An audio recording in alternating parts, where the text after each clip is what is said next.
देखिए, सीधी सी बात यह कि आज ना दरअसल उन्हें माफी मांगनी चाहिए जिन्होंने 70 साल तक कश्मीर में बसे पाकिस्तानी शरणार्थियों को मतदान का अधिकार नहीं दिया। आज तो बल्कि माफी मांगनी चाहिए। आज तो पश्चाताप का दिन है। आज इनको मताधिकार का अधिकार अगर मिल रहा है, आज तो उन लोगों को माफी मांगनी चाहिए जो आड़े थे।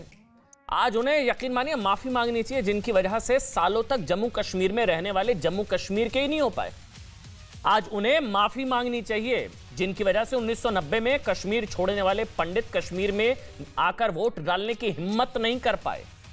आज उन्हें माफी मांगनी चाहिए जिनकी वजह से 70 साल तक कश्मीरी बाहरी भाई भाई नहीं बन पाए। कश्मीरी बाहरी, वैसे बाहरी होता क्या है भाई? हिंदुस्तानी है, बाहरी क्या होता है? ये लोग कहते हैं बाहरी है, बाहरी है, बाहरी है, बाहरी क्या होता है भाई? आप सोचिए ना, आज हुआ क्या? आज ये दिन इसलिए महत्वपूर्ण है क्योंकि खबर को समझिएगा। जम्मू प्रशासन ने फैसला लिया, एक बहुत बड़ी खबर है।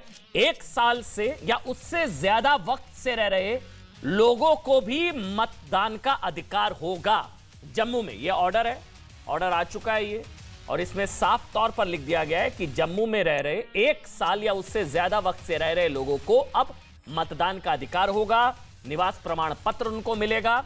1 साल से ज्यादा वक्त से रह रहे लोग जम्मू कश्मीर के चुनाव में वोट डाल पाएंगे। वोटिंग का अधिकार मिला है। 70 साल तक नहीं था भाई। 370 के चक्कर में वोटिंग का अधिकार नहीं था। वो दीवार हटी है दीवार। अब अलगाववाद पर ये चोट है। मतलब सोचिए 25 लाख, अब इस फैसले से बताया जा रहा है अनुमान के हिसाब से 25 लाख नए वोटर जुड़ने की संभावना है। 25 लाख। इस फैसले से सबसे ज्यादा फायदा दरअसल बताया जा रहा है कि पश्चिमी पाकिस्तान से आए उन हजारों परिवारों का होगा जो जम्मू कश्मीर में सालों से रह रहे थे। फिर भी सोचिए, वोटिंग का अधिकार नहीं था। सबसे बड़ा नागरिक अधिकार वोटिंग का अधिकार नहीं था। वो कश्मीर के नागरिक ही नहीं बता पाते थे अपने आप को। लेकिन जिन लोगों ने जम्मू कश्मीर को देश से तोड़कर रखा, जिन लोगों की वजह से भारत में 2 निशान 2 विधान थे, वो जम्मू कश्मीर में वोट क्रांति वाले फैसले पर मातम मना रहे हैं। माफी मांगनी चाहिए आज तो उन लोगों से भाई। ये परिवारवादी पार्टियों को माफी मांगनी चाहिए हाथ जोड़कर। आज ये मातम बना रहे हैं। जिन्हें शर्मिंदा होना चाहिए वो सवाल उठा रहे हैं। जिन्होंने भारत में अलगाववाद का साथ दिया वो इस फैसले को साजिश बता रहे हैं। इसलिए सवाल यह है कि जम्मू कश्मीर में 25 लाख वोट क्या जिन्नावादी पर चोट है? मेरे साथ अशोक पंडित हैं, आज फिल्मकार हैं, कश्मीरी पंडित हैं। अशोक पंडित साहब हैं मेरे साथ। इसके अलावा मेरे साथ राकेश सिन्हा जो कि राज्यसभा सांसद है, भारतीय जनता पार्टी के सीनियर लीडर हैं, वो मेरे साथ हैं। लेकिन महबूबा मुफ्ती की तरफ से कहा गया कि लोगों को इकट्ठा होना पड़ेगा। एक बार सुन लेते हैं क्या? एक बार सुन लेते हैं महबूबा मुफ्ती का विरोध क्या, एक बार वो सुन लेते हैं, फिर डिबेट शुरू करेंगे।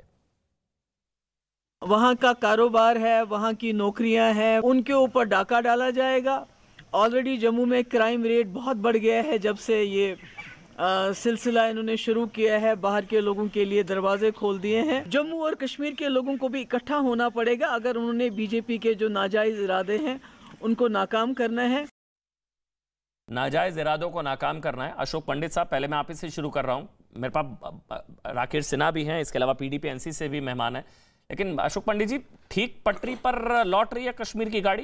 पहले 370 हटाया, अब वोटिंग का अधिकार, फिर बीच में खबर आई थी कि डोमिसाइल सर्टिफिकेट, निवास प्रमाण पत्र भी मिलेंगे पश्चिमी पाकिस्तान से जो हिंदू शरणार्थी, सिख शरणार्थी आकर बसे हुए हैं 1954 से। गाड़ी तो ठीक पटरी पर है, इसलिए दर्द हो रहा है शायद। अमन जी, देखिए कितनी बड़ी विडंबना है कि मैंने अभी स्टेटमेंट सुना आपने इनका वीडियो चलाया महबूबा मुफ्ती जी का, कि वो कह रहे हैं कि क्राइम रेट बढ़ जाएगा। हंसी आती है। देखिए कितनी बड़ी विडंबना है। एक ऐसी शख्सियत जो कश्मीर में जिसने टेररिज्म की दुकान खोली, उनका बिजनेस किया, टेररिज्म को बढ़ाया, पनपाया, हजारों लोगों की हत्याएं हुई, मौतें हुई, ब्लास्ट हुए, पूरी का पूरा एक समुदाय वहां से बाहर निकल आया, और ये महिला क्राइम की बात कर रही है। ये कह रही है कि जो यूपी, बिहार, महाराष्ट्र, गुजरात, साउथ के लोग जो कश्मीर में, जम्मू में आएंगे वो क्राइम बढ़ाएंगे। तो कितना खोखलापन है इन लोगों में, आप ये इस चीज का अंदाजा लगा लीजिए। अब रही बात वोट की, आप बाहर का, ये अंदर बाहर का क्या लॉजिक है, इनको समझ में आता है। क्योंकि इन्होंने आज तक पूरे जम्मू कश्मीर लद्दाख को अपनी बपौती समझ कर रखा था। इसलिए इनके कॉन्सेप्ट में ये 3 परिवार जो है, गांधी परिवार, मुफ्ती परिवार और अब्दुल्ला परिवार, इनको लगता था कि हमारी पर्सनल बपौती है। ये जिस दिन से 370 हटा है, 35 से हटा है, इनके हाथ से ये पूरी इनकी जो दौलत ये समझती थी हाथ से छीन के ये पूरे देश में ये खुशी मनाई गई, और पूरा देश जो है वो कश्मीर, जम्मू, लद्दाख को अपना समझने लग गया। और वहां के लोग भी पूरे देश को अपना समझने लग गए। आपने देखा 15 अगस्त को क्या हुआ, आपने देखा लोगों की रिजॉइस क्या, किस तरह से जम्मू कश्मीर लद्दाख आगे की तरफ बढ़ रहा है, तो इनको ये हजम नहीं हो रहा है। मैं आपको बताऊं, जब हम कश्मीर में थे, ये कश्मीरी पंडितों को वोट नहीं करने देते थे, ये हमको डराते थे, धमकाते थे और बोलते थे अपने घर में बैठो, आपके वोट पड़ चुके हैं, आपको वोट देने की जरूरत ही नहीं है। ये इनसे ये एक सवाल पूछ लीजिए अमन जी, कि जब मुफ्ती मोहम्मद सैयद मुजफ्फरपुर से इलेक्शन लड़ सकता है, जब गुलाम नबी आजाद, कांग्रेस भी जो इसको अपोज कर रहा है, वो महाराष्ट्र से इलेक्शन लड़ सकता है, तो महाराष्ट्र और मुजफ्फरपुर के लोग कश्मीर, जम्मू और लद्दाख में वोट क्यों नहीं कर सकते हैं? ये कितनी बड़ी हिपोक्रेसी है, कितनी बड़ी है, कितना बड़ा षड्यंत्र है और कितना बड़ा एक्विजिशन है पूरे देश पे सवाल खड़ा करने का कि आप बाहर के आदमी हैं।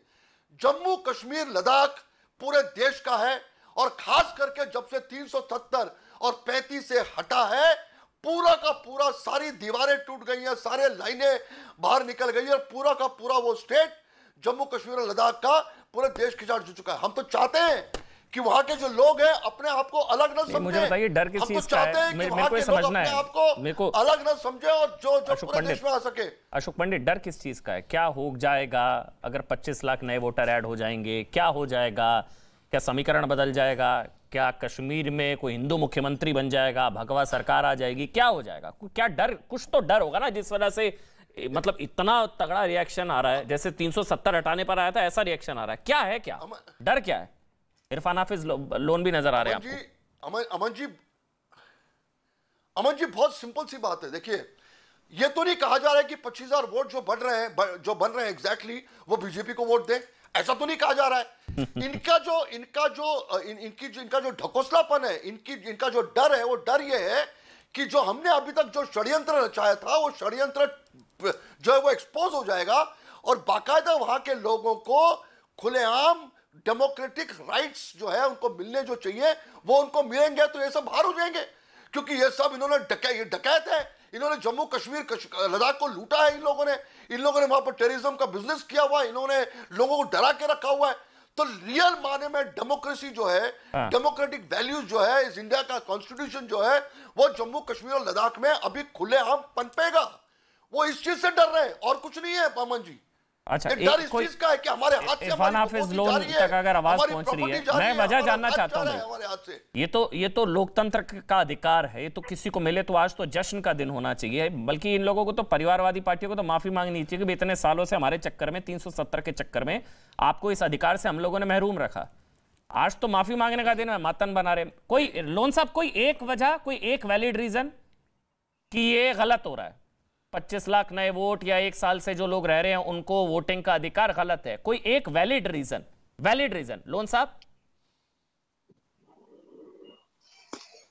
जी अमन जी, जी आपसे गुजारिश है कि 2 मिनट या 1 मिनट मुझे विदाउट एनी इंटरप्शन दीजिएगा। मैं कुछ लीगल पॉइंट्स पे बात करना चाहता हूं। आई होप कि आप मेरा ये निवेदन कबूल करेंगे। जी बिल्कुल है, वोटिंग का अधिकार उनको है नहीं, आपको बोलने का अधिकार है, बोलिए ना। बिल्कुल। देखिए अमन जी, जम्मू कश्मीर रिप्रेजेंटेशन एक्ट जो है 1957, इसमें सेक्शन 12 जो कहता है, ये मैं दिखा रहा हूं आपको, जेके रिप्रेजेंटेशन एक्ट सेक्शन 12, वो कहता था कि वोटर लिस्ट में वही होगा जो भारत का नागरिक होगा, सिटीजन, और दूसरा था कि जो जम्मू कश्मीर का परमानेंट रेजिडेंट होगा, जो डिफाइन करके था जेके कॉन्स्टिट्यूशन में। तो आपको मालूम है 5 अगस्त को जो ये रिऑर्गेनाइजेशन एक्ट आया, इसमें अगर आप देखेंगे जो सेंट्रल लॉज रिपील हुए, उसमें 132 जो नंबर पे लॉ हमारा था, Jammu and Kashmir representation act, इसको 5 अगस्त को रिपील किया गया, खत्म किया गया, जिसमें ये लिखा गया था उस कानून में, जम्मू कश्मीर रिप्रेजेंटेशन एक्ट में, कि भारत का नागरिक और जम्मू कश्मीर का परमानेंट रेजिडेंट। अमन जी, मेरा केवल ये कहना है कि 5 अगस्त को जो हमें प्रोटेक्शन थी कि केवल जम्मू कश्मीर का बाशिंदा इसमें एनरोल हो सकता है, वो प्रोटेक्शन 5 अगस्त को हमसे छीनी गई। मेरा केवल ये, और आज ये कहा जाता है कि जो सेंट्रल एक्ट जब लागू हुआ, यहां का रिपील हुआ, खत्म हुआ, तो सेंट्रल एक्ट डायरेक्ट लागू हुआ। उसमें जो सेक्शन 20 कहता है कि ऑर्डिनरी रेजिडेंट, उसमें आपने आज देखा डीसी साहब ने कहा कि जिसके पास इलेक्ट्रिक इलेक्ट्रिसिटी हो, किसी के पास रेंट डीड हो, वाटर कनेक्शन हो, तो हम ये कहना चाहते हैं कि जो हमें प्रोटेक्शन थी रिप्रेजेंटेशन ऑफ जे.एंड.के एक्ट में, उसे गैर कानूनी और गैर जमहूरी तरीके से 5 अगस्त को हमसे छीना गया। हमारे साथ अन्याय हुआ वो, और तो हो गया ना, क्लोज चैप्टर है, आप कुछ नहीं उखाड़ सकते ना। जो था आप रोते रहिए, आप वो नहीं, आगे की बात करिए, वो हो गया, वो आप रोते रहेंगे तो आपको लग रहा है वो वापस आ जाएगा, नहीं होना ना। आप रोते रहिए, आगे की बात करिए, आगे की बात करिए। मुझे बताइए लोन साहब, मैंने आपको नहीं टोका, सवाल सुनकर बोलेंगे अच्छा लगेगा। सवाल, मुझे कोई एक रीजन दीजिए कि इनको अगर वोट का अधिकार मिल गया तो अमन जी ये हो जाएगा, अमन जी इससे जो है हमारी दुकान बंद हो जाएगी, अमन जी इससे हम हार जाएंगे। कुछ मुझे रीजन बताइए ना लोन साहब, कोई एक वजह बताइए कि इनको इस वजह से अमन जी नहीं मिलने चाहिए वोटिंग के अधिकार, बस आप बताइए। लेकिन एक कानूनी बात, ये जम्मू हिंदुस्तान का संविधान है, कॉन्स्टिट्यूशन ऑफ इंडिया, इसमें 371A है, ये कहता है कि जो नागा के लोग होंगे, religious, social, Naga, customary law and procedure, parliament कोई इनके साथ छेड़खानी नहीं करेगा। ये प्रोटेक्शन है हिंदुस्तान के आईन में। नागा और बाकी स्टेट्स को हमारे साथ क्यों अन्याय? हमने हिंदुस्तान के साथ केवल 3 चीजों पे रिश्ता जोड़ा था। अन्याय कैसे, वही समझा दीजिए ना मेरे को, एक रीजन, 2 रीजन कुछ तो बताइए ना। इतनी खोखली दलील है आपकी, मुझे बताइए ना एक वजह। अच्छा चलिए, आप नहीं बता पा रहे हैं, मैं आप नहीं बता पा रहे हैं। तजीम डार साहब है मेरे साथ, तजीम डार साहब है पीडीपी से, एक मिनट, आप नहीं बता पा रहे हैं। मैं खोखली दलील नहीं, मुझे कुछ पुख्ता बताइए। जितने भी लोग आज देख रहे हैं, हो सकता है आपका पक्ष सही हो, तो आप बताइए ना मुझे कि अन्याय कैसे है। डार साहब अगर आप समझा पाए। डार साहब एक मिनट रुक जाइए, लोन साहब आपने बोल लिया, एक एक करके बोलेंगे। डार साहब मत जाइए, हमारे पे आक्रमण हो रहा है। अच्छा चलिए, आक्रमण, हाँ ठीक है, ठंडे हो जाइए, कुछ नहीं हो रहा। चलिए डार साहब आप बताइए कोई ठोस वजह कि इस वजह से इनको वोटिंग का अधिकार नहीं मिलना चाहिए, और क्राइम रेट कैसे बढ़ जाएगा। डार साहब, सबसे बड़ी बदकिस्मती आज हमारे मुल्क की ये है कि एक प्राइम टाइम की डिबेट में आप कह रहे हैं कि ये वापस नहीं आ सकता, आप जो उखाड़ना है आप उखाड़ लीजिए।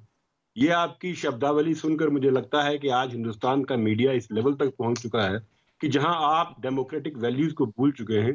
पहले आप इन चीजों को अपनी इस शब्दावली से हटाइए कि जहां आप ये उखाड़ने वाला लफ्ज, ये अच्छे लोगों की बात नहीं है कि आप ये कहें कि हमने डेमोक्रेटिक वैल्यूज को अपहोल्ड किया है जम्मू कश्मीर के लोगों ने। और जिस तरह से आप अपने शब्दों का चयन कर रहे हैं, मैं आपसे गुजारिश करूंगा सबसे पहले आप अपने शब्द जो हैं वो सोच समझ कर चुनें। ये मत कहें कि हम क्या उखाड़ लेंगे और क्या नहीं उखाड़ लेंगे। हम एक हिंदुस्तान जमहूरी मुल्क है, और हिंदुस्तान का अधिकार मुझे संसद ने दिया, संसद से 370 हटाए ना डार साहब, संसद से हटाए ना डार साहब। आप लोग रोते रहिए, कुछ होना आना नहीं है ना, मैं वो समझा रहा हूं आपको, मैं तो आपकी तरफ की बात कर रहा था। रोने से अब कुछ फायदा है, हट गया ना, खत्म, चैप्टर क्लोज है। डार साहब बहाल नहीं हो सकता, आप भी जानते हैं। डार साहब आपको इख्तियार अनपार्लियामेंट्री वर्ड यूज करने का नहीं दिया। क्या ये वापसी हो सकती है 370 की? डार साहब आपको लगता है नहीं हो सकती ना, चैप्टर क्लोज है, रोने से क्या फायदा। वो देखिए लोन साहब रोए जा रहे हैं, रुक जाइए लोन साहब, आ रहा हूं। डार साहब बोल रहे हैं एक एक करके, बोलिए आप। ये गलत बात है, वापस लीजिए अपने, ये सुप्रीम कोर्ट को मुझे दुख, हाँ एक मिनट डार साहब, आ रहा हूं लोन साहब, आ रहा हूं। आपने जम्मू कश्मीर के लोगों को मजबूर कर दिया है। आज प्राइम टाइम पे बैठ के आप हमें ये कहते हैं कि आप क्या उखाड़ लेंगे। ये कौन से अल्फाज आप इस्तेमाल कर रहे हैं जम्मू कश्मीर और हिंदुस्तान के लोगों को? आप क्या बताना चाहते हैं यहाँ पे? मुझे पहले ये बताएं, आप हमें क्या समझते हैं जम्मू कश्मीर के? आप जम्मू कश्मीर के लोगों को ये कहना चाहते नहीं उखाड़ सकते किसी का, ये कौन सा लफ्ज है? हाँ तो क्या आपको लग रहा है आप कुछ बदलाव कर सकते हैं? चैप्टर क्लोज है, आप कुछ नहीं कर सकते, आप रोते रहिए, कुछ नहीं होने वाला। मैं तो अब बोल रहा हूं आगे की बात करिए ना डार साहब। मुझे बताइए वोटिंग अधिकार मिलने से क्या खतरे में आ जाएगा, बस ये बताइए मेरे को, क्या होगा? आपकी पार्टी का स्टैंड क्या है डार साहब, बताइए। ताजीमदार नहीं, मैं नहीं ले रहा भाई, मैं तो बोल रहा हूं आपको कुछ भी नहीं बदलेगा डार साहब, कुछ नहीं बदलेगा। मुझे बताइए आपको आपत्ति क्या है? आपत्ति बताइए डार साहब, आपत्ति क्या है? वोटिंग अधिकार मिल जाएगा तो क्या हो जाएगा, बताइए। ये कहेंगे कि आप क्या उखाड़ लेंगे, ये कौन से वर्ड है यूज करने वाला, मुझे बताएं। अरे तो आप कह रहे हैं क्राइम रेट बढ़ जाएगा, आपकी नेता महबूबा मुफ्ती कह रही है, ये क्या तरीका है? क्राइम रेट बढ़ जाएगा, क्राइम रेट बढ़ जाएगा, क्राइम रेट बढ़ जाएगा। लोग हिंदुस्तान के साथ बाय चॉइस आए हैं। ये जम्मू कश्मीर के बाहर के लोगों को गाली नहीं है कि वो आके क्राइम रेट बढ़ा देंगे, क्राइम रेट बढ़ जाएगा। दिखाइए कि नेशनलिज्म क्या है और पेट्रियटिज्म क्या है, आप हमें मत बताइए जी चीजें। हाँ मैं, और दूसरी बात, कोई तिरंगा उठाने वाला नहीं मिलेगा, खून की नदियां बहेंगी, वो सारे बयान है, इसलिए छोड़िए, टॉपिक पर आ जाइए धार साहब, सुनिए आराम से, आराम से। जी जी आराम से। मुझे बताइए आपत्ति क्या है इस बात जी, मैंने इसलिए आपके वोटिंग अधिकार मिलने से क्या बदल जाएगा? ये है, हम एक बहुत बड़ी डेमोक्रेसी में रहते हैं, हिंदुस्तान एक बहुत बड़ा मुल्क है। दूसरी बात, हमने जो भी चीजें हासिल की थी, अपने जो भी इख्तियार हासिल किए थे जम्मू कश्मीर में, वो आइन ने हमें दिए थे, जम्मू कश्मीर हिंदुस्तान के कॉन्स्टिट्यूशन ने हमें प्रोवाइड किए थे, वो कि चाइना और पाकिस्तान के कॉन्स्टिट्यूशन ने हमें नहीं दिए थे। आप हमें कहते हैं कि हमने आपसे ये ले लिया, आप जो उखाड़ना उखाड़ लीजिए। आप हमें बताते हैं क्या करना है। हमें आपने कोई खैरात में कुछ चीजें नहीं दी थी आपने। आज 370 हटा कर आप ये कहते हैं आपने हमें खैरात में दिया तो कुछ क्या? कोई खैरात दी थी आपने हमें? हमने हिंदुस्तान के साथ जाने के लिए बाय चॉइस आए हैं आपके साथ, और आप यहां बैठ के प्राइम टाइम के ऊपर बैठ के हिंदुस्तान के साथ कोई एहसान किया है क्या भाई? कोई एहसान किया है क्या? कोई कंडीशन अप्लाई है क्या? आप कंडीशन अप्लाई वाले इंडियन है क्या?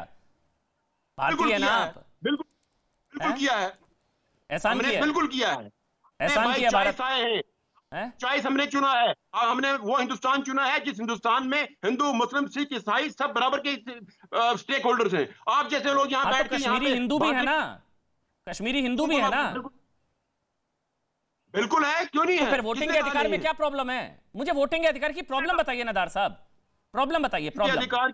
हाँ बताइए। वोटिंग के अधिकार की बात है। हाँ। आप जब रिप्रेजेंटेशन एक्ट है वहां पढ़ लीजिए, वहां पे जो आप किस तरीके से आप 1 साल का रहने वाला आदमी तहसीलदार सर्टिफिकेट इशू करेगा एक आदमी को कि आप वोटिंग राइट बना लीजिए अपना। उसके लिए जो कॉन्स्टिट्यूशन में जिस तरह से रिप्रेजेंटेशन एक्ट में जो प्रोविजन दिए गए हैं, आप उन प्रोविजन के तहत क्यों नहीं करते हैं? ये कौन सा एक्ट है कि साल एक आदमी रहेगा कहीं पे आप उसको वोटिंग राइट दे देंगे? उसके लिए बाकायदा तौर पर एक गाइडलाइन दी गई है उसके अंदर की किस तरह से कौन है जो परमानेंट रेजिडेंट होना चाहिए, किस तरीके से वो रहने वाला होना चाहिए, उसके लिए प्रॉपर तरीके से इलेक्शन कमीशन ऑफ इंडिया की तरफ से गाइडलाइन दी गई है। आप ये 1 साल वाला बात, आज डीसी ने जो ऑर्डर, जम्मू डीसी ने जो ऑर्डर किया है वो टोटली कानून से बाहर का ऑर्डर है। अगर आप उसको पढ़ेंगे, अगर आप थोड़ा सा ध्यान लगा के अगर आप पढ़ेंगे, आप समझेंगे कि वो ऑर्डर क्या है। वो तो आपकी इलेक्शन कमीशन ऑफ इंडिया की गाइडलाइन को फॉलो ही नहीं करता है वो ऑर्डर। आप कहते हैं कि क्या, आपकी जानकारी के लिए 370 रिपील होने के बाद ये सारी चीजें बदल गई हैं। दारजी समझिए ना, अब आप नहीं समझ पा रहे हैं अभी भी। 370 रिपील होने के बाद वो सारी चीजें बदल गई हैं, जिससे जैसे कि कोई अगर मुंबई का आदमी दिल्ली में रह रहा है तो वो वहां पर वोट का अधिकार पा सकता है।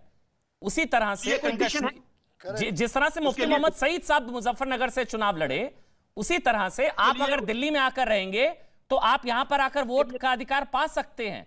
उसी तरह अगर कश्मीर में रहता हूं 1 साल से ज्यादा तो मुझे भी मिल सकता है। चीजें बदल गई हैं दार साहब, अब 370 नहीं है, पहले आप सही थे अब नहीं है। मैं 1 मिनट अब आगे बढ़ जाऊं आपकी इजाजत से, 1 मिनट।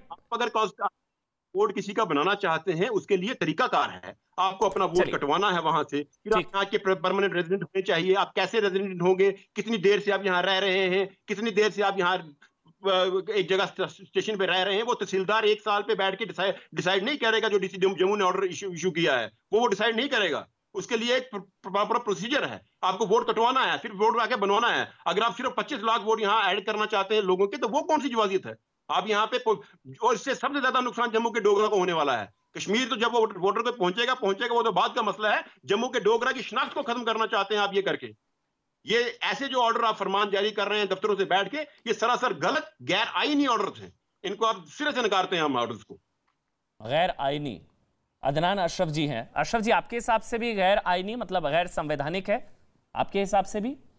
फिर मैं अशोक पंडित जी आपके पास आऊंगा, क्योंकि पहले आपत्ति ले लेते हैं फिर जवाब आपसे लेंगे। अदनान जी।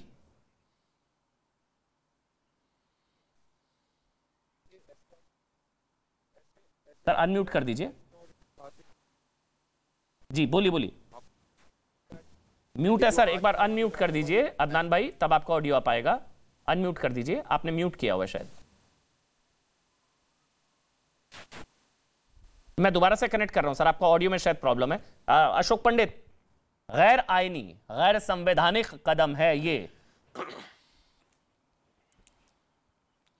देखिए अमन जी, दुख किस बात का होता है कि जिन लोगों ने हिंदुस्तान के कॉन्स्टिट्यूशन को आज तक माना नहीं, जिन्होंने हिंदुस्तान की अस्मिता को माना नहीं, जिन्होंने हिंदुस्तान को देश समझा ही नहीं, जिन्होंने सिर्फ जम्मू कश्मीर को अपना ही बपौती समझ कर रखा, वो हमको सिखा रहे हैं कि कॉन्स्टिट्यूशन क्या है।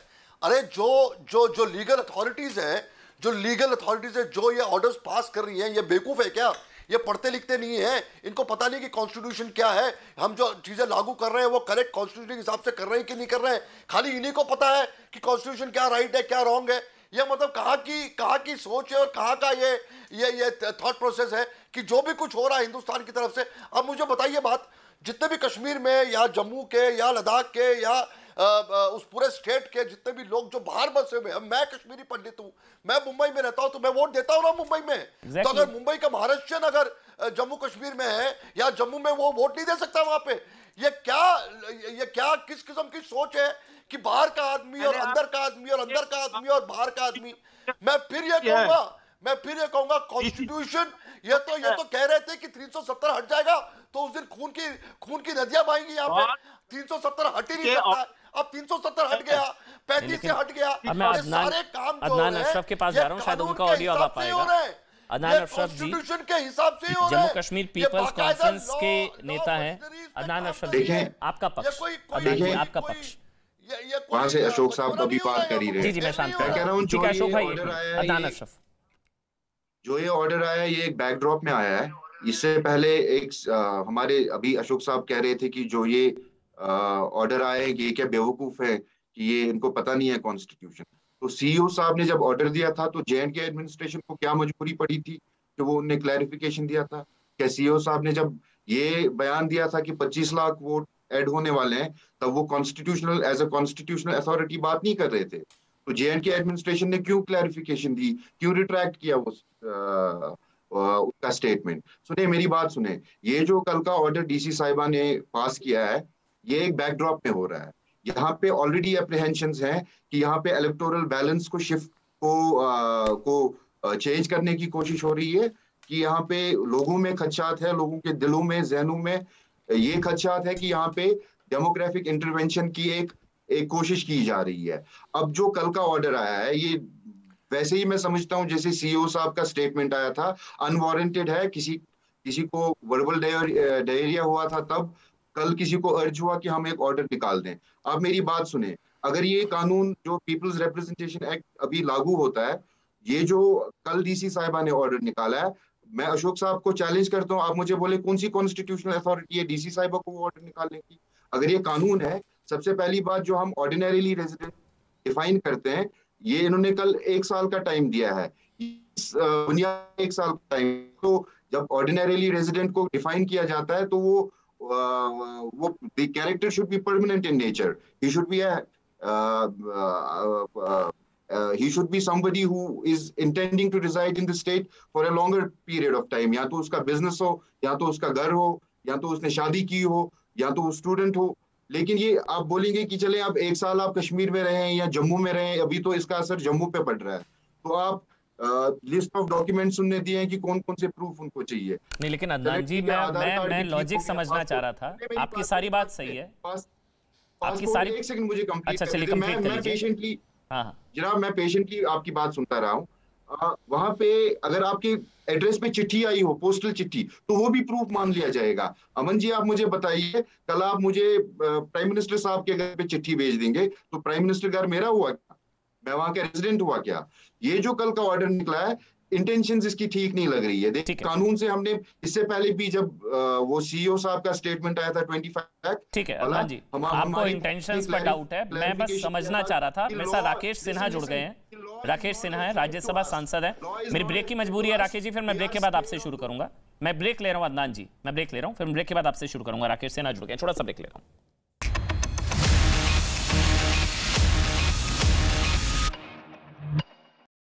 से 2 बच्चों की मौत हो गई। घटना की जानकारी मिलते ही एसडीआरएफ की टीम शवों की तलाश में जुट गई। यूपी के महोबा में सड़कों पर पानी भरने की समस्या से परेशान होकर वहां रहने वाले लोगों ने प्रदर्शन किया। नोबेल पुरस्कार विजेता अमेरिकी प्रोफेसर माइकल क्रैमर ने अपनी एक रिसर्च में भारत की जल जीवन मिशन योजना की तारीफ की। इस रिसर्च के मुताबिक प्रधानमंत्री नरेंद्र मोदी के इस ड्रीम प्रोजेक्ट से हर साल 5 साल तक 1,36,000 बच्चों की जान बचाई जा सकेगी। मध्य प्रदेश के गुना में पुलिस ने नशा मुक्ति अभियान के तहत एक इलाके में छापेमारी की और एक हैंडपंप के नीचे से करीब 1500 लीटर जहरीली शराब को जब्त कर लिया।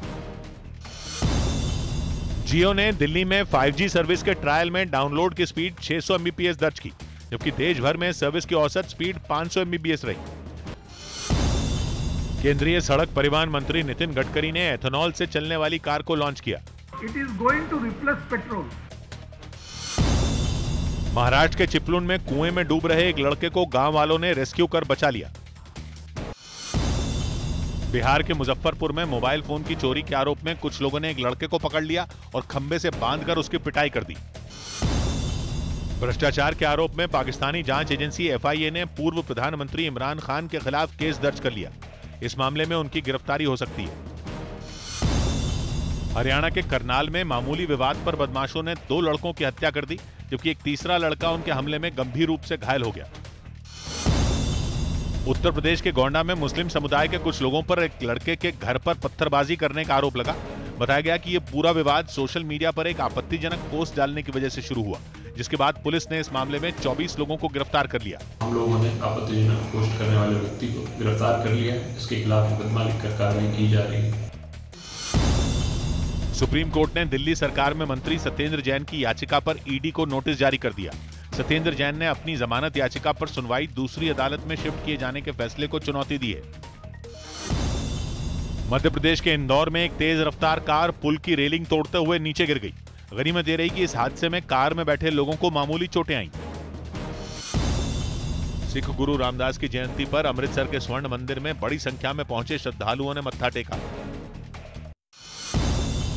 उत्तर प्रदेश के बदायूं में एक जर्जर मकान पर बुलडोजर चलाते वक्त दीवारों से कई चांदी के सिक्के मिले, जिसके बाद प्रशासन ने अपनी कार्रवाई रोक दी। गुजरात दौरे के आखिरी दिन प्रधानमंत्री नरेंद्र मोदी ने राजकोट में एक जनसभा की। इस दौरान उन्होंने भ्रष्टाचार का मुद्दा उठाया और विपक्षी दलों पर हमला बोला। जे काम जयप्रकाश जी अधूरू मूकीने गया, ये भ्रष्टाचार मुक्त भारत माटे थईने आपणे बीड़ू उठाव्યું છે। ईडी ने पश्चिम बंगाल शिक्षक भर्ती मामले में टीएमसी विधायक माणिक भट्टाचार्य को कोलकाता में गिरफ्तार कर लिया। खबर है कि पूछताछ के दौरान जांच में सहयोग न करने के आरोप में यह कार्रवाई की गई। महाराष्ट्र सरकार पालघर में हुई 2 साधुओं की हत्या का मामला सीबीआई को सौंपने को तैयार हो गई। 2020 में भीड़ ने बच्चा चोरी के शक में दोनों साधुओं को पीट कर मार डाला था। शिंदे फडणवीस सरकार सीबीआई को जांच के लिए निर्देश दे रहे हैं। मैं उनके निर्णय का स्वागत करता हूं। प्रधानमंत्री नरेंद्र मोदी ने उज्जैन में महाकाल कॉरिडोर का उद्घाटन किया। इससे पहले उन्होंने महाकाल मंदिर में पूजा अर्चना भी की।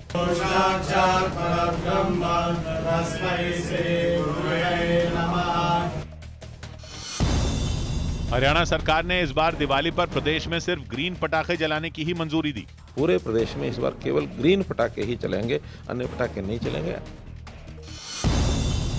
ज्ञानवापी मामले में सर्वे में मिले शिवलिंग की कार्बन डेटिंग पर फैसला एक बार फिर टल गया। वाराणसी की अदालत में अब शुक्रवार को इस मुद्दे पर अगली सुनवाई होगी। बिहार के पूर्णिया में विजिलेंस टीम ने भ्रष्टाचार के आरोप में एसपी के आवास समेत उनके कई ठिकानों पर छापेमारी की। सुप्रीम कोर्ट के चीफ जस्टिस यूयू ललित ने देश के अगले मुख्य न्यायाधीश के लिए डीवाई चंद्रचूड़ के नाम की सिफारिश की। जस्टिस यूयू ललित 8 नवंबर को रिटायर हो रहे हैं। दिल्ली के मुख्यमंत्री अरविंद केजरीवाल ने 50 लो फ्लोर सीएनजी बसों को हरी झंडी दिखाकर रवाना किया। 2025 तक के अंत तक दिल्ली में टोटल 10,380 बसें हो जाएंगी। दिल्ली के नजदीक गाजियाबाद में पुलिस और बदमाशों के बीच मुठभेड़ हुई, जिसके बाद एक बदमाश को गिरफ्तार कर लिया गया। चुनाव आयोग ने शिवसेना के शिंदे गुट को 2 तलवारों और एक ढाल वाला चुनाव चिन्ह जारी कर दिया। मध्य प्रदेश के विदिशा में एक मकान में गैस सिलेंडर में धमाका हो गया, जिसके बाद घर में मौजूद लोगों ने भागकर अपनी जान बचाई। सीबीआई ने यूपी के मेरठ में कैंट बोर्ड के दफ्तर में छापेमारी की और नौकरी लगवाने के नाम पर रिश्वत लेने के आरोप में कर्मचारी को गिरफ्तार कर लिया। राजस्थान के कोटा में 9 महीने के एक बच्चे का अपहरण हो गया। इस मामले में शिकायत दर्ज करने के बाद पुलिस जांच में जुट गई। सूत्रों के हवाले से खबर है कि पूर्व क्रिकेटर रॉजर बिनी सौरव गांगुली के बाद बीसीसीआई के नए अध्यक्ष बन सकते हैं, जबकि जय शाह के एक बार फिर सचिव का पद संभालने की संभावना है। मनी लॉन्ड्रिंग मामले में ईडी ने फरार चल रहे मुख्तार अंसारी के बेटे अब्बास अंसारी के खिलाफ लुकआउट नोटिस जारी कर दिया। उद्धव ठाकरे गुट को नया चुनाव चिन्ह मशाल मिलने के बाद कई कार्यकर्ता मशाल लेकर मातोश्री पहुंचे। इस दौरान उद्धव ठाकरे ने अपने आवास से बाहर निकलकर उनका स्वागत किया। ठाकरे को विशाल हो, बिहार के छपरा में एक पुलिस की बस ने मोटरसाइकिल सवार 3 लोगों को टक्कर मार दी। इस हादसे में उन तीनों की मौत हो गई, जिसके बाद गुस्साए लोगों ने बस में आग लगा दी। इंटरनेशनल मॉनेटरी फंड ने अनुमान जताया कि 6% से ज्यादा के ग्रोथ रेट के साथ 2023 में भी भारत की अर्थव्यवस्था सबसे तेजी से बढ़ने वाली अर्थव्यवस्था रहेगी। उत्तर प्रदेश के सोनभद्र में प्रशासन ने अवैध तरीके से बनाए गए कई मकानों को ध्वस्त कर दिया। बताया गया कि जिन मकानों को गिराया गया वो वन विभाग की जमीन पर बने थे। हरियाणा के हिसार में पंजाबी सिंगर काका के कार्यक्रम में हंगामा हो गया। काका को देखने के लिए बेकाबू भीड़ मंच के करीब पहुंच गई, जिसके बाद उनको काबू करने में पुलिस को काफी मशक्कत करनी पड़ी। बिहार के खगड़िया में बागमती नदी में डूबने से 2 बच्चों की मौत हो गई। घटना की जानकारी मिलते ही एसडीआरएफ की टीम शवों की तलाश में जुट गई। यूपी के महोबा में सड़कों पर पानी भरने की समस्या से परेशान होकर वहां रहने वाले लोगों ने प्रदर्शन किया। नोबेल पुरस्कार विजेता अमेरिकी प्रोफेसर माइकल क्रैमर ने अपनी एक रिसर्च में भारत की जल जीवन मिशन योजना की तारीफ की। इस रिसर्च के मुताबिक प्रधानमंत्री नरेंद्र मोदी के इस ड्रीम प्रोजेक्ट से हर साल 5 साल तक 1,36,000 बच्चों की जान बचाई जा सकेगी। मध्य प्रदेश के गुना में पुलिस ने नशा मुक्ति अभियान के तहत एक इलाके में छापेमारी की और एक हैंडपंप के नीचे से करीब 1500 लीटर जहरीली शराब को जब्त कर लिया। जियो ने दिल्ली में 5G सर्विस के ट्रायल में डाउनलोड की स्पीड 600 MBPS दर्ज की, जबकि देश भर में सर्विस की औसत स्पीड 500 MBPS रही। केंद्रीय सड़क परिवहन मंत्री नितिन गडकरी ने एथेनॉल से चलने वाली कार को लॉन्च किया। It is going to replace petrol. Maharashtra के चिपलून में कुएं में डूब रहे एक लड़के को गांव वालों ने रेस्क्यू कर बचा लिया। बिहार के मुजफ्फरपुर में मोबाइल फोन की चोरी के आरोप में कुछ लोगों ने एक लड़के को पकड़ लिया और खंबे से बांधकर उसकी पिटाई कर दी।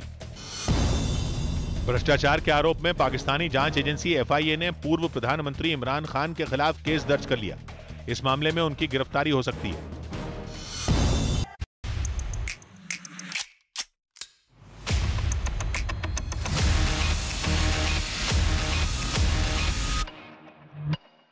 और एक बड़ी खबर इस वक्त आपको बता दें, कांग्रेस नेता मल्लिकार्जुन खड़गे के एक बयान को लेकर विवाद हो गया है। उन्होंने कहा कि बकरीद पर बचेंगे तो मोहर्रम पर नाचेंगे। उनसे पत्रकार ने सवाल पूछा था प्रधानमंत्री उम्मीदवार को लेकर, प्रधानमंत्री उम्मीदवार कौन होगा उसको लेकर सवाल पूछा था। उन्होंने कहा कि बकरीद पर बचेंगे तो मोहर्रम पर नाचेंगे। बीजेपी ने सवाल उठा दिया भाई कि मोहर्रम में नाचने की बात क्यों कही, वो तो मातम का महीना होता है। सुन लेते एक बार पूरा विवाद, सुन लीजिए एक बार मल्लिकार्जुन खड़गे से क्या पूछा गया, क्या उन्होंने कहा, फिर शहजाद क्या कह रहे हैं बीजेपी की तरफ से।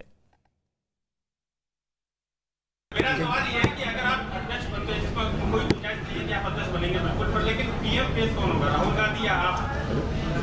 देखो, पहले तो मेरा संगठन चुनाव इसमें आया हूँ। हमारे में एक कहावत है, मैं बहुत जगह रिपीट करता हूँ, बकरीद में बचेंगे तो मोहर्रम में नाचेंगे। मल्लिकार्जुन खड़गे जी, जो कि कांग्रेस पार्टी के प्रथम परिवार के प्रॉक्सी प्रेसिडेंट के सबसे प्रबल दावेदार है, उनसे जब प्रेस वार्ता में पूछा गया कि 2024 में कांग्रेस का प्रधानमंत्री का चेहरा कौन होगा, तब उन्होंने कहा कि बकरीद में बचेंगे तो मुहर्रम में नाचेंगे। ये बेहद आपत्तिजनक बयान है। मुहर्रम एक मातम का, एक शोक का महीना है, मॉर्निंग का मंथ है। इसमें नाचना गाना नहीं होता और ये मुसलमानों की भावना को आहत करने वाला एक बेहद गंभीर और असंवेदनशील बयान है। कांग्रेस को इस पर स्पष्टीकरण तो देनी ही चाहिए, परंतु इस बयान का एक और इम्पोर्ट भी है, इस बयान का एक और निष्कर्ष भी है। जिस प्रकार से उन्होंने बातें रखी हैं, इससे कांग्रेस पार्टी और राहुल गांधी को उनकी मंशा भी समझ लेनी चाहिए और कांग्रेस पार्टी की जो दयनीय स्थिति आज बन चुकी है देश में, उसका भी वो विवरण कर रहे हैं। मेरा सवाल ये है कि अगर आप अध्यक्ष बनते हैं, जिस पर कोई गुंजाइश नहीं है कि आप अध्यक्ष बनेंगे बिल्कुल, पर लेकिन पीएम फेस कौन होगा, राहुल गांधी या आप? देखो, पहले तो मेरा संगठन चुनाव इसमें आया हूँ। हमारे में एक कहावत है, मैं बहुत जगह रिपीट करता हूँ, बकरीद में बचेंगे तो मुहर्रम में नाचेंगे। अब ये कहावत है, बकरीद पर बचेंगे तो मुहर्रम में नाचेंगे। दरअसल संगठन चुनावों को लेकर जिक्र कर रहे थे, जिसको लेकर बीजेपी कह रही है। राकेश सिन्हा है मेरे साथ, भारतीय जनता पार्टी के सीनियर लीडर, राज्यसभा सांसद है। सर, डिबेट पर लौटते हुए, ये जो कदम है, 1 साल से ज्यादा समय से रह रहे जम्मू के लोगों को निवास प्रमाण पत्र, फिर वोट का अधिकार, आप लोगों को हार का खतरा था, इसलिए आप बाहरी वोटर लेकर आ रहे हैं। और दूसरा, ये गैर आईनी मतलब गैर संवैधानिक है। राकेश सिन्हा जी, आपका पक्ष। देखिए, लोकतंत्र को जो लोग जानते हैं और समझते हैं, उनको मालूम है कि लोकतंत्र का इवोल्यूशन यानी लोकतंत्र का विकास किस रूप में हुआ, किन चरणों में हुआ। लोकतंत्र का जब एक हॉरिजेंटल और एक वर्टिकल विकास होता है, यानी ऊर्ध्वाकार और क्षैतिज रूप में विकास होता है, तो लोकतंत्र फैलता है। और जम्मू कश्मीर में डेमोक्रेसी जो था वह कुछ लोगों का बंधक था। उस बंधक होने के 2 बड़े आयाम थे। पहला आयाम तो यह था कि जो जम्मू कश्मीर के कुलीन लोग हैं, यानी 3 परिवारों ने एक कुलीनों के बीच में जम्मू कश्मीर को के लोकतंत्र को बंधक बना रखा था। इससे अदल बदल कर 47 के बाद से लगातार वही सरकार में रहते थे। और जो आम जनता थी, जो गरीब जनता थी, जैसे गुजर मुसलमान के जो जहां से गुलाम अली जी, भारतीय जनता पार्टी के, मैं प्रधानमंत्री जी का अभिनंदन करना चाहता हूं कि एक गरीब परिवार से एक उपेक्षित समाज के किसी व्यक्ति को उन्होंने राज्यसभा में मनोनीत किया है। ऐसे तमाम लोग पिछले 70 साल से आज यह मान के चलते थे वो एक मशीन है जो 5 साल में, 3 साल में जब भी चुनाव होता है तो जाकर बटन दबाने जाते हैं या मोहर लगाने जाते हैं। ये मान के चलते, ये वो अपनी नियति मानते थे। उस नीति को भारतीय जनता पार्टी ने बदला। एक तो यह लोकतंत्र का विस्तार हुआ, इसको हम कहते हैं वर्टिकल इवोल्यूशन ऑफ डेमोक्रेसी।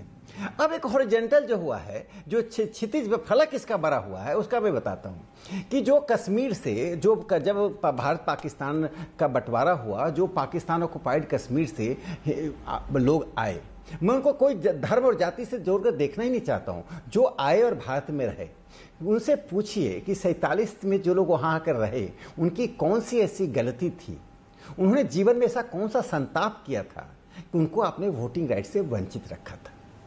दुनिया का कोई भी व्यक्ति दुनिया के किसी भी भाग में 70 साल से रहने वाले उन निर्वासितों जो उसी भूमि के हिस्से थे, उनको लोकतांत्रिक प्रक्रिया से, लोकतांत्रिक अधिकारों से वंचित रखता है। ऐसा हुआ है क्या? ऐसा बोलने वालों को कौन से, कितना उनकी असंवेदनशीलता है कि इस तरह की बातें वे सार्वजनिक रूप में बोलकर उनको निकृष्ट साबित करना चाहते हैं। एक दूसरा कि हिंदुस्तान के किसी हिस्से में, मैं भी दिल्ली का अस्थायी निवासी नहीं हूं, मैं आज तमिलनाडु जाऊंगा और मैं 1 साल रहूंगा, वहां रेसिडेंशियल प्रमाण पत्र बनेगा और मैं तमिलनाडु का वोटर बन जाऊंगा। क्या मैं तमिलनाडु के राजनीति को बदलने के लिए कोई सुनियोजित काम कर रहा हूं क्या? कश्मीर का वासी आज दिल्ली में या कुकराझार में या किसी और हिस्से में, हिंदुस्तान के हिस्से में, कन्याकुमारी में जाकर रहता है और वहां के रेसिडेंशियल प्रमाण पत्र के साथ वहां का वोटर बनता है। तो आर्टिकल 370 जो एक फिल्टर बना हुआ था, जिसमें छन्ना बना हुआ था, इससे नीचे आप चले जाइए, उससे ऊपर जो रहेंगे वही रहेंगे, उस आर्टिकल 370 को हमने हटा दिया। और हटते ही भारत का संविधान समान रूप से इस देश के सभी हिस्सों में, सभी रूप में लागू हो गया। तो इसमें कौन सी आपत्ति, कौन सा गैर संवैधानिक बात है कि इनको वोटिंग के अधिकार से क्यों वंचित रखा जाए? इसकी कोई एक वैलिड वजह अगर कोई दे पाए। मैंने भी इसी सवाल से शुरू किया। ताजीम डार साहब, आप अगर वैलिड वजह कि इनको वोटिंग के अधिकारों से क्यों वंचित रखा जाए, सालों साल ये लोग हैं, शायद 60-65 साल से, इतने सालों से रह रहे हैं, इनको वोटिंग के अधिकार से डार साहब क्यों वंचित क्यों रखा जाए? एक वैलिड वजह। जी मैं आपको इसके लिए बात बताता हूं। देखिए, हम पूरी की पूरी डिस्कशन का नैरेटिव ही बदल देते हैं जब बाकी पैनलिस्ट में इसमें देखता हूं, चाहे वो अशोक जी हों या हमारे राज्यसभा के सांसद अभी आए हैं। मुझे अफसोस तब होता है जब आप मुद्दे की बात को छोड़ के तो बाकी चीजों के ऊपर जो आपकी पॉलिटिक्स होती है, जो आपके मुद्दे हैं, आप उनको गिनाना शुरू कर देते हैं।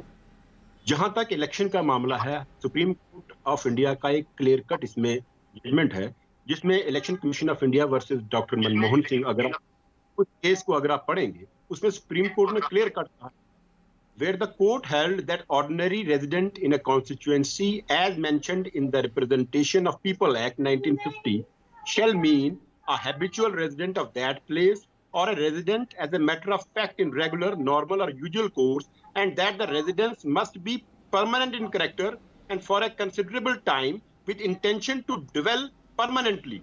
ये है आपकी सुप्रीम कोर्ट का क्लियर कट इसमें ऑर्डर। अब मुझे बताइए, इस वक्त डिस्कशन हो रही है जम्मू के डीसी की उस ऑर्डर की जिसमें उसने ये कहा है कि 1 साल के बीच में रहने वाला कोई भी आदमी जो है वो अपने आप को एज अ वोटर रजिस्टर करे। ठीक, हम बात को कर रहे हैं, आप आ जाके उसको जोड़ रहे हैं जी यहाँ वोटिंग राइट नहीं दिया जा रहा है। पहले आप ये समझिए कि डीसी जम्मू ने नहीं दार साहब, इसका फायदा तो उनको भी मिलेगा ना जो सालों साल से वहां रह रहे हैं। आप फायदा नुकसान किसको है वो बात का मसला है। भाई देखिए यही तो है ना, यही है ना दार साहब, यही तो आप समझ रहे हैं। मैं उसकी व्याख्या इसका फायदा तो मिलेगा ना जो सालों साल से वहां रहकर भी कश्मीरी होकर भी कश्मीरी नहीं है, कश्मीरी में रहकर भी उनको वोटिंग का अधिकार नहीं है दार साहब, उनको फायदा मिलेगा ना। और आपको क्यों लगता है कि आपको वोट नहीं देंगे वो लोग? हो सकता है आपको वोट दे दे, हो सकता है आपको फायदा हो जाए। आप पहले से ही मान के बैठे कि हमको वोट नहीं देंगे। अमन जी बात को पहले सुनिए, पहले समझिए। मैं ये कह रहा हूं कि जिसको आप जम्मू में वोटर बनाना चाहते हैं, मैं इसका जवाब देता हूं। सुनिए ना, एक मिनट दीजिए, मैं इसका जवाब देता हूं। पूरा कंप्लीट कर लो, मानसिकता क्या है। हाँ बोलिए बोलिए, कंप्लीट करिए। वोट के लिए वो एलिजिबल नहीं है जिसको आप जम्मू का वोटर बनाना चाहते हैं इस वक्त। सर वो एलिजिबल है या नहीं है वो तो देश का संविधान तय करेगा ना। वो क्यों नहीं, जम्मू के डीसी जब जम्मू की उपायुक्त अवनी लवासा का ये ऑर्डर आया है, ये वो संविधान की खिलाफ वर्जी करता है वो ऑर्डर। बड़ी आज संविधान, चलिए ठीक है सर, अच्छा बहुत अच्छा लगता है जब वो पार्टियां संविधान अचानक से संविधान प्रेमी हो जाती हैं, जो हमेशा जो कहती थी कि तिरंगा उठाने वाला नहीं मिलेगा और पता नहीं क्या क्या, आज अचानक से संविधान याद आ रहा है आप लोगों को। देखिए मैं इसका मैं उत्तर देता हूं। ऑर्डर कल विड्रॉ हो जाएगा। मैं I would say it on record, ये ऑर्डर कल विड्रॉ हो जाएगा आपका। आप चीजों को समझने की कोशिश नहीं कर रहे हैं। अशोक जी अपनी बातें मिला के कहानी। एक मिनट, राकेश सिन्हा क्लैरिफाई, फिर अशोक पंडित। पहले राकेश सिन्हा फिर अशोक पंडित। बोलिए आप राकेश सिन्हा। वो कह रहे हैं कि 1 साल में रह रहे हैं, सबको दे देंगे तो फिर। हाँ देखिए, मनमोहन सिंह बनाम जो भारतीय राज्य का इन्होंने विवेचन किया है और पढ़ते चले गए, वो ठीक से रुक कर पढ़ें। उसमें बीच में आकर क्या कहा जाता है, जो वहां रहने वाला है या जो परमानेंट है या जो हैबिचुअल रहना चाहता है, तो आप उसकी व्याख्या से इसे कैसे बाहर करें। District collector is the most visible representative of the Indian state. जो जिलाधीश होता है भारतीय राज्य का सबसे अधिक दृष्टि में आने वाला प्रतिनिधि होता है, और चुनाव आयोग भी सारे काम जिलाधीश के माध्यम से करता है। जो फाइनल इलेक्टोरल रोल बनता है वो जिलाधीश के ही अधीन रहता है। इससे मैं दो बातें यहाँ जोड़ना चाहता हूँ, दो छोटी छोटी बात। पहली बात, जब डेमोक्रेसी का एक्सटेंशन हो रहा है, अदनान जी आ रहा हूँ, जब लोकतंत्र का विस्तारीकरण हो रहा है, तब आप उस विस्तारीकरण का विरोध कर रहे हैं। उस विरोध के पीछे साफ मंशा है कि जम्मू कश्मीर का जो एक सांप्रदायिक कैरेक्टर बनाने की पिछले 100 सालों से कोशिश हुई, वह सांप्रदायिक कैरेक्टर के आधार पर जम्मू कश्मीर को जो एक थियोक्रेटिक राज्य के भीतर, एक सेकुलर स्टेट के भीतर एक थियोक्रेटिक स्टेट जो बना दिया गया। भारत एक सेकुलर स्टेट है, उस सेकुलर स्टेट के बीच में एक थियोक्रेटिक स्टेट, यानी पंथ निरपेक्ष भारत में, मैं पूरा कर लूं, पंथ निरपेक्ष भारत में एक सांप्रदायिक राज्य बनाने की कोशिश, उसको आप बनाकर रखना चाहते हैं। हम सिर्फ इतना चाहते हैं कि जो भी नागरिक वहां रह रहा है 1 साल से, उसको नागरिकता मिल जाएगी। इसमें आपत्ति क्या है? उसमें हिंदू हो सकता है, मुसलमान हो सकता है, ईसाई हो सकता है, बौद्ध हो सकता है, जैन हो सकता है। तमाम राज्यों में नियम है कि अगर दार साहब आकर दिल्ली में रहने लग गए और यहाँ पर निवास प्रमाण पत्र उनका बन जाएगा, अगर वो 1 साल से यहाँ पर रह रहे हैं तो उनका बन जाएगा। दार साहब आप आकर दिल्ली में वोट कर सकते हैं, वहां का वोट रद्द कराकर आप भी कर सकते हैं। भाई अभी जो उदाहरण दिया, मुफ्ती मोहम्मद सईद साहब ने भी चुनाव लड़ा मुजफ्फरनगर से, तो ये सारी चीजें तो हुई है ना। तो अब सिर्फ कश्मीर को लेकर ऐसे एक्सक्लूसिविटी कैसे? यही तो अलगाववाद खत्म करना है ना। दार साहब जल्दी से बोल लीजिए, आप बहुत देर से बोलना, जल्दी बोलिए दार साहब। इलेक्शन यहाँ भी बाहर के लोग आके लड़ते रहे हैं, यहाँ के पार्लियामेंट का इलेक्शन लड़ना किसी के लिए बाध्य नहीं था। यहाँ पे पार्लियामेंट के इलेक्शन बाहर के लोग आके लड़ते रहे हैं यहाँ पे, तो वोट देना बाध्य क्यों? नंबर 1 हम ये कह रहे हैं कि जो आप इसको कम्युनल रंग देने की बात कर रहे हैं, जम्मू में 90% हिंदू पॉपुलेशन है।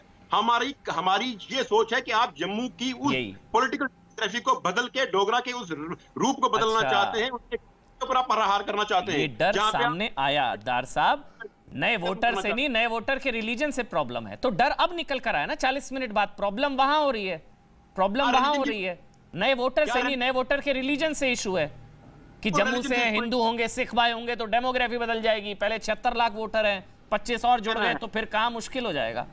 नहीं कहना है, समझिए, कहना नहीं। जी अशोक पंडित आप बोलिए, उसके बाद मैं अहमद भाई आपके पास आऊंगा। अशोक पंडित, डर नए वोटर का या नए वोटर के रिलीजन का? अमन जी अब इनके पास कोई आर्ग्यूमेंट नहीं रह गया, तो ये अभी जम्मू के लोगों को उकसाने की कोशिश कर रहे हैं। अब ये कह रहे हैं कि सर जो वहां पर मेजॉरिटी पॉपुलेशन 90% जो मेजॉरिटी पॉपुलेशन है वो उनके हाथ से हक छीन जाएगा और बाहर का कोई आदमी आके वहां का रिप्रेजेंटेटिव बनेगा और वहां का सीएम बन जाएगा या वहां का डिप्टी सीएम बन जाएगा। अब ये इंस्टिगेट कर रहे हैं वहां के लोगों को कि ये जो हो रहा है ये आपके अगेंस्ट हो रहा है। इनसे ये पूछिए, ये जो कॉन्स्टिट्यूशन की बात कर रहे हैं, ये लॉ की बात कर रहे हैं, ये कानून की बात कर रहे हैं, इनसे पूछिए आज तक, एक साल तो छोड़ दीजिए, सालों साल से जो लोग वहां पर बसे हुए हैं उनको आपने अब तक वोटिंग राइट नहीं दे दिया। आज तक आपने उनके लिए क्या कर लिया? तो जो लोगों ने कॉन्स्टिट्यूशन को शेल्फ पे रख दिया, जिन लोगों ने कॉन्स्टिट्यूशन में कभी माना ही नहीं, इंडियन कॉन्स्टिट्यूशन माना ही नहीं, वो लेक्चर दे रहे हैं आज इंडियन कॉन्स्टिट्यूशन पे कि ये लॉ गलत है। वो हमको पढ़ के सुना रहे हैं ये एक्ट में ये नहीं है, ये एक्ट में वो नहीं है। अरे आज तक आपने उनके लिए क्या कर लिया? एक साल छोड़ दिए, जो 50 साल से वहां पर है, जो 40 साल से वहां पर है, जो 30 साल से वहां पर है, उनको आपने वोट करने नहीं दिया। तब आप क्यों खामोश थे? तब आपने क्यों नहीं अपना ये एक्टिविज्म दिखाया? आज आपको लगने लग गया है कि हमारे हाथ से शायद पावर चला जाएगा। ये आपका डर है। इंडिया में जम्मू कश्मीर लद्दाख ये पूरे के पूरे स्टेट को पूरे हिंदुस्तान से मिलाने का 370 के हटाने के बाद यह हिंदुस्तान की पूरी कोशिश है और इसको कोई रोक नहीं सकता, चाहे वो दार साहब हो चाहे वो कोई भी हो। इंडिया ने ये स्टैंड लिया हुआ है, नया जम्मू कश्मीर लद्दाख ने का क्रिएशन हुआ है, वहां पर एक उत्सुकता है, वहां पर हिंदुस्तान का एक प्रेजेंस है। वही चीज इनको नकार रही है, वही चीज इनको तकलीफ दे रही है। अमन जी और कुछ नहीं है। एक मिनट अहमद जी के पास, एक मिनट रुक जाइए ना सर। अहमद अशरफ रुक जाइए। दार साहब पूरी डिबेट आप ही थोड़ी ना करेंगे, बाकी भी पैनलिस्ट है ना, सबको इक्वल मौका देना ना। अहमद अशरफ जी, मतलब जो राकेश सिन्हा ने सवाल पूछा कि कोई एक वैलिड वजह जो सालों साल से कश्मीर में रह रहे हैं उनको वोटिंग के अधिकार से वंचित रखा जाए, कोई एक लॉजिक क्यों ना उनको वो अधिकार मिले भाई? देखिए मेरी बात सुने, इसमें दो इश्यूज हैं। एक वो लोग हैं जो 70 साल से यहाँ पे रह रहे हैं और मेरा ये मानना है कि ठीक है उनको वोटिंग राइट पहले दिए होने चाहिए थे, अब दे रहे हैं, अच्छी बात है। दूसरा इशू ये है कि आप जो बाहर से लोग यहाँ पे रह रहे हैं जो नॉन लोकल्स हैं, अब उनके वोटिंग इशू पे बात हो रही है। ये जो डिबेट हो रहा है ये उनके वोटिंग इशू पे बात हो रही है। लेकिन मैंने आपको पहले भी कहा कि जो कानून यहाँ पे पीपल रिप्रेजेंटेशन एक्ट जो अप्लाई होता है, जिसके तहत election commission of India voter registration करती है, वोटर लिस्ट निकालती है, हम उस कानून की मुखालफत नहीं कर रहे हैं। वो कानून पूरे देश में है। उस कानून को अगर यहाँ पे इम्प्लीमेंट करना है, हमें उस कानून से के इम्प्लीमेंटेशन से कोई खतरा नहीं है, हम उससे डरे हुए नहीं है। मैंने पहले भी आपको कहा, we are scared of those implementing the intentions of those implementing the law. मेरी बात सुने आप, क्या इंटेंशन है आपके हिसाब से? जो ये क्या इंटेंशन है? सुने मेरी बात। इससे पहले किसी एक पैनलिस्ट ने बड़ा खूब डॉक्टर मनमोहन सिंह की जजमेंट का हवाला देके आपको कहा कि ऑर्डिनरीली रेजिडेंट कैसे डिफाइन किया गया है। ये मैं भी इससे पहले बात कर रहा था। अब आप जो कल का ऑर्डर है, डीसी साहिबा का ऑर्डर है, सबसे पहली बात तो अगर ये कानून है तो इसको ऑर्डर निकालने की क्या जरूरत थी डीसी साहिबा को? अगर ये कानून है तो ऑर्डर निकालने की तो जरूरत ही नहीं है। तो ये फिर कानून एज नहीं, वो इसलिए क्योंकि 370 की वजह से अब तक नहीं थे। अब निवास प्रमाण पत्र मिलेंगे। नहीं, एक मिनट अशरफ भाई, ऑर्डर निकालने के लिए इसलिए जरूरत थी क्योंकि अब तक 370 की वजह से वो डेटरेंट था, वो 370 की दीवार थी, वो आप भी जानते हैं। इसीलिए ये ऑर्डर निकाला गया कि निवास प्रमाण पत्र मिलेंगे जो 1 साल से ज्यादा समय से वहां पर रह रहे हैं। मेरी बात सुने अमन जी, मेरी बात सुने। जी सुन रहा हूं। 2019 में यहाँ पे रीऑर्गेनाइजेशन एक्ट लागू हुआ है, उसके बाद डिलिमिटेशन का कमीशन बैठा है, डिलिमिटेशन की रिपोर्ट आई है, उसके बाद बाकी इलेक्शन कमीशन अपने प्रोसेसेस फॉलो करता जा रहा है। हर जगह पे तो डीसी साहिबा या डीसी साहब ने ऑर्डर नहीं निकाला, वो तो एज पर लॉ जा रहा है। अब मेरी बात सुने, जो प्रोसीजर, जो प्रूफ ऑफ डॉक्यूमेंट्स वो डीसी साहिबा बोल रही है जो हमें चाहिए for non locals to prove that ordinarily residents of Jammu and Kashmir, वो बोल रहे हैं कि ठीक है पासपोर्ट और आधार कार्ड तो ठीक है। वो बोल रहे हैं कि अगर आपकी कोई चिट्ठी आई है पोस्टल ऑफिस पे, वो भी हम प्रूफ मांग लेंगे। अगर वो भी नहीं है तो तहसीलदार, अगर आपके पास कोई प्रूफ नहीं है तो तहसीलदार जाके वेरीफाई करेंगे और वो आपको इंक्लूड करेंगे। देखिए इसमें मिसयूज का खतरा है। इसमें जो हमारे एप्रीहेंशंस हैं कि ये मिसयूज हो सकता है। लॉ को इम्प्लीमेंट करने में कोई यहाँ पे रोक नहीं रहा है आपको, लॉ को इम्प्लीमेंट करने में कोई आवाज नहीं उठा रहा है कि क्यों हो रहा है। जो प्रोसीजर्स, जो गाइडलाइंस, जो रिक्वायरमेंट्स हैं, उसमें तो प्रूफ देना होगा ना कि आप 1 साल से वहां पर रह रहे हैं के लिए, वो फॉलो कीजिए ना आप। लेकिन ये तो यही नियम है ना, जो 1 साल से वहां पर रह रहे हैं, जो 1 साल से या उससे ज्यादा समय से वहां पर रह रहे हैं, उन्हीं को निवास प्रमाण पत्र मिलेगा, उसके आधार पर वोटिंग वो मत अधिकार। अगर आप वही सुप्रीम कोर्ट की जजमेंट उठा के देख लेते हैं तो ऑर्डिनरीली रेजिडेंट ये मतलब नहीं है कि जो 1 साल से यहाँ पे रह रहा है। ऑर्डिनरीली रेजिडेंट का ये मतलब है कि इंटेंशन वहां पे ड्वेल करने की होनी चाहिए, परमानेंट इन कैरेक्टर होना चाहिए। वो जो वहां पे कोई आए हैं तो ये एक परमानेंट बेस, उनका परमानेंट रेजिडेंस होनी चाहिए। जी, जो परमानेंटली वहां पर रिसाइड करना चाह रहे होंगे वही इसके लिए अप्लाई करेंगे। आपको क्यों लगता है? आपके लॉजिक भाई, जो अप्लाई करेंगे वोटर आईडी कार्ड के लिए वो वही होंगे ना जो रहना चाह रहे होंगे। आप मेरी बात सुने, यहाँ पे लोग जो काम करने आते हैं, मेहनत मजदूरी करने आते हैं, वो भी यहाँ पे 1 साल रुकते हैं। हाँ। लेकिन उनका तो कोई इंटेंशन ये होता नहीं है कि वो परमानेंटली आ रहे हैं। लेकिन तो निवास प्रमाण पत्र तो उनके पते के आधार पर मिलेगा ना। मेरे को ये नहीं समझ में आ रहा इसमें इतना क्या डर क्या है, मतलब अब आप अच्छा राकेश सिन्हा, ठीक है मैं समझ गया राकेश सिन्हा कि इस इनिशिएटिव से प्रॉब्लम नहीं है, मगर इसका मिसयूज हो सकता है। इसका मिसयूज अशरफ भाई, 1 मिनट एक करके आपने अपना पॉइंट रखा कि इसका मिसयूज हो सकता है, इसका मिसयूज हो सकता है ना, जो लोग वहां पर रह रहे हैं। भारतीय संविधान में जो इलेक्टोरल रोल बनता है उसके पीछे जो मूल भावना है 1 नेशन 1 पीपल, उसका मैं एक उदाहरण देता हूँ, वो समझ जाएंगे। उसके बाद दिल्ली में, जब हम दिल्ली में 70-80 के दशक में थे तो जिसको पंजाबी कम्युनिटी कहते थे, दिल्ली की राजनीति में उनका वर्चस्व था। फिर वैश्य कम्युनिटी का वर्चस्व था, वो स्थानीय थे, वो सैकड़ों वर्षों से रह रहे थे और कम से कम आज़ादी के बाद से वो रह रहे थे। बाद में काम करने के लिए अन्य कारणों से राजधानी में साउथ इंडिया के लोग आए, बिहार उत्तर प्रदेश के लोग आए, डेमोग्राफी चेंज हुआ। आपने देखा क्या किसी ने एक पत्थर फेंका? बेंगलोर में सॉफ्टवेयर का एक बड़ा हब बन गया है, पूरे देश भर के लोग जाते हैं, वोटिंग राइट उनको मिला है। तो बेंगलोर का जो स्थानीय निवासी है वो यह तो नहीं कहता कि हमारी पूरी राजनीति आपने बदल दी है। देखिए, आप यह मान के चलते हैं कि गैर जम्मू कश्मीर के लोग आपसे भिन्न हैं और आपका हड़प लेना चाहते हैं, ऐसा कुछ भी नहीं है। भारत की पूरी भूमि कश्मीर से कन्याकुमारी तक एक स्वर्ण भूमि है। हम सबको मां मानते हैं, सबको समान रूप से आदर करते हैं। ऐसा नहीं कश्मीर में जाकर हम नागरिकता लेकर वहां एमएलए एमपी बनने में बड़ा ख्वाब देखते हैं। मैं एक उदाहरण देता हूं, मधुल में मुंबई से थे और बिहार में बांका से एमपी का चुनाव जीते थे।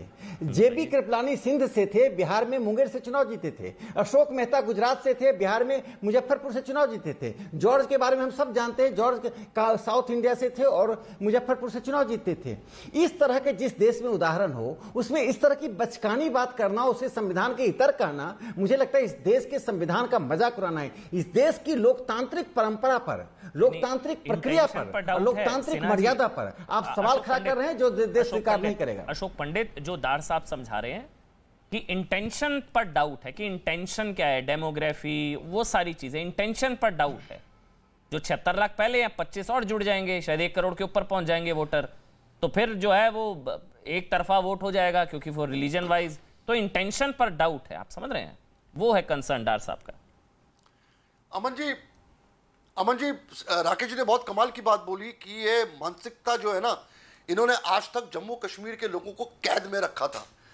ये मानसिकता को इनको बदलना पड़ेगा, इनको चेंज करना पड़ेगा कि जम्मू कश्मीर लद्दाख हिंदुस्तान का हिस्सा है और हिंदुस्तान जैसा ही फैला हुआ देश जो स्टेट है वो जुड़ चुका है, मिल चुका है जब से 370 हटा का है। तो इनको साइकोलॉजिकली अपने आप को बदलना पड़ेगा।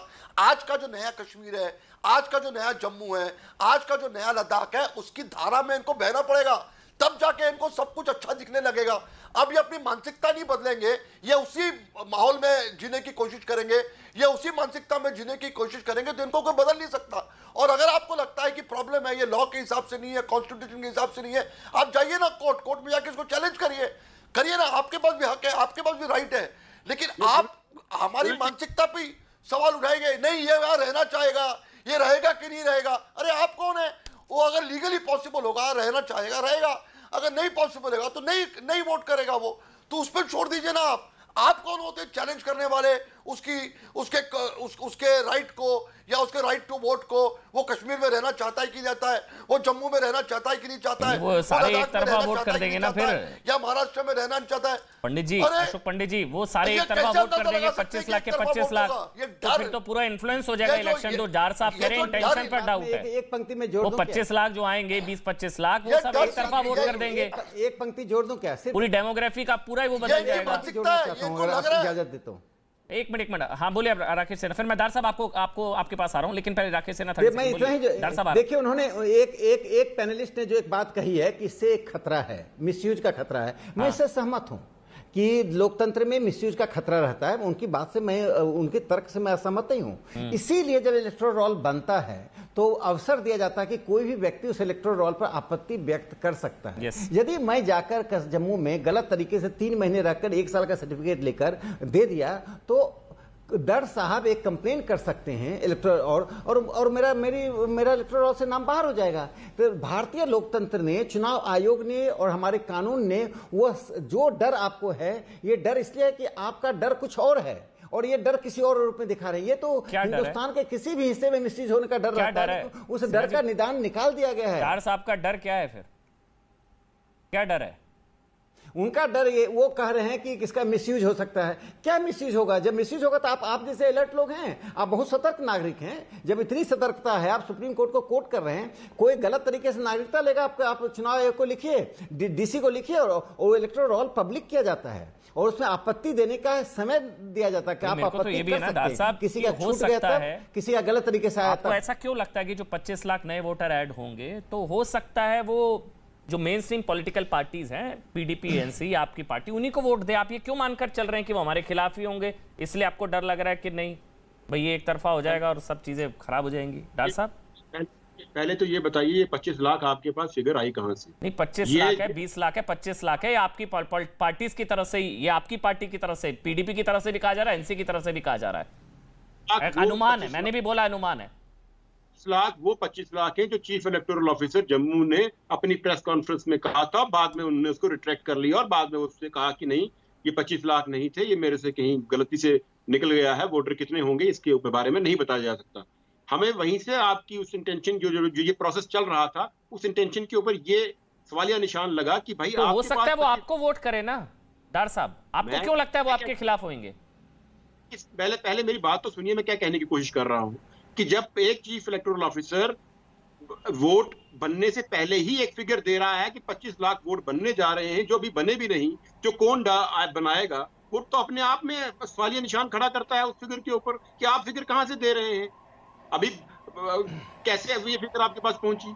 वहीं से देखें, हमारा मकसद ये है कि जहां कहीं भी कानून, कॉन्स्टिट्यूशन की इंप्लीमेंटेशन प्रॉपर तरीके से नहीं होगी या उसे कहीं पे आप उसकी गलत तरीके से उसको आप पेश करके कहीं पे इंप्लीमेंट करने की कोशिश करेंगे, उसके लिए हम चैलेंज यहां भी करेंगे, कोर्ट में भी करेंगे।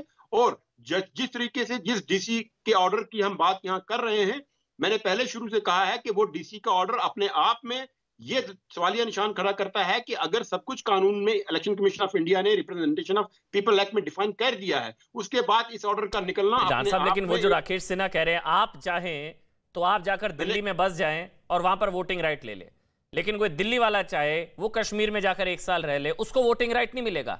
ये तो ये कैसे है? मुफ्ती मोहम्मद सईद खुद साहब जाकर बाहर चुनाव लड़ सकते हैं, मतलब वोटिंग का अधिकार क्यों नहीं मिलना चाहिए? एक रीजन तो दे दीजिए।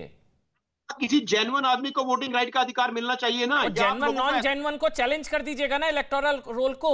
राकेश सिन्हा कह रहे हैं वो जेन्युइन नॉन जेन्युइन को चैलेंज कर दीजिएगा।